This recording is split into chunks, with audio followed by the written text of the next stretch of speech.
भारत की कई ऐसी दास्तां हैं जो इतिहास के पन्नों में दर्ज हैं। भारत के इतिहास में एक ऐसी खूनी दास्तां भी है जिसमें अंग्रेजों के अत्याचार और भारतीयों के नरसंहार की दर्दनाक घटना है। हम बात कर रहे हैं जलियांवाला बाग हत्याकांड की। आज 13 अप्रैल है। आज ही के दिन साल 1919 में जलियांवाला बाग हत्याकांड हुआ था।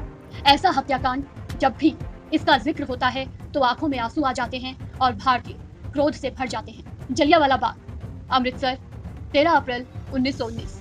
सूरज ढलने से कुछ मिनट पहले तक जलियांवाला बाग में करीब 20 से 25 हजार लोग जमा थे। उस दिन बैसाखी का दिन था। उस समय का पंजाब अंग्रेजों के खिलाफ विद्रोह की ज्वालामुखी भरे हुए था।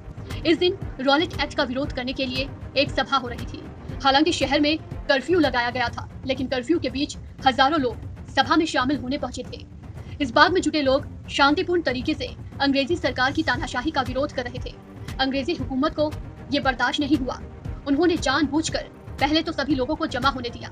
उसके बाद जब सभा शुरू हुई तो सबक सिखाने के इरादे से ब्रिगेडियर जनरल रेजिनाल्ड डायर 90 सैनिकों के साथ वहां पहुंचा और लोगों को चेतावनी दिए बिना ही अंधाधुंध गोलियां चलाने का आदेश दे दिया। आधिकारिक आंकड़ों के मुताबिक इस कांड में 379 लोग मारे गए थे और 1100 लोग घायल हुए थे, जबकि जानकारों के मुताबिक करीब 1000 लोगों की मौत हुई थी और 1500 लोग घायल हुए थे। इस कांड में कई परिवार खत्म हो गए। बच्चे, महिला, बूढ़े तक को अंग्रेजों ने नहीं छोड़ा। जो बैसाखी के त्योहार को मनाने के लिए एक साथ आए थे उन्हें भी गोलियों से भून डाला गया। कुछ लोगों ने बाहर निकलने की कोशिश भी की, लेकिन रास्ता बहुत पतला था और डायर के फौजी उसे रोक कर खड़े थे। इसी वजह से कोई बाहर नहीं निकल पाया और जिस वजह से हत्याकांड में खून की नदियां बह गई। भारतीयों के लिए जलियांवाला बाग हत्याकांड इतिहास की सबसे दर्दनाक घटना है। जलियांवाला बाग बेकसूरों के खून से भर गया, लेकिन जलियांवाला बाग में भारतीयों की कुर्बानी बेकार नहीं गई। ये भारतीय स्वतंत्रता आंदोलन के इतिहास में बड़े बदलाव का कारण बनी। इससे पूरे भारत और खासतौर पर पंजाब के लोगों में काफी आक्रोश फैल गया।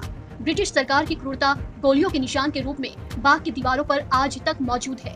जलियांवाला बाग हत्याकांड के बाद पंजाब में मार्शल लॉ लगा दिया गया। जनरल डायर, जिसकी ब्रिटेन में कुछ लोगों द्वारा प्रशंसा की गई थी, लेकिन कई दूसरे लोगों के द्वारा डायर की आलोचना की गई। इस घटना के बाद जनरल डायर को उसके पद से हटा दिया गया था। उसे आगे भारत में तैनात करने से भी रोक दिया गया था। 1920 में डायर को इस्तीफा देना पड़ा। 1927 में जनरल डायर की ब्रेन हेमरेज से मौत हो गई। इस खबर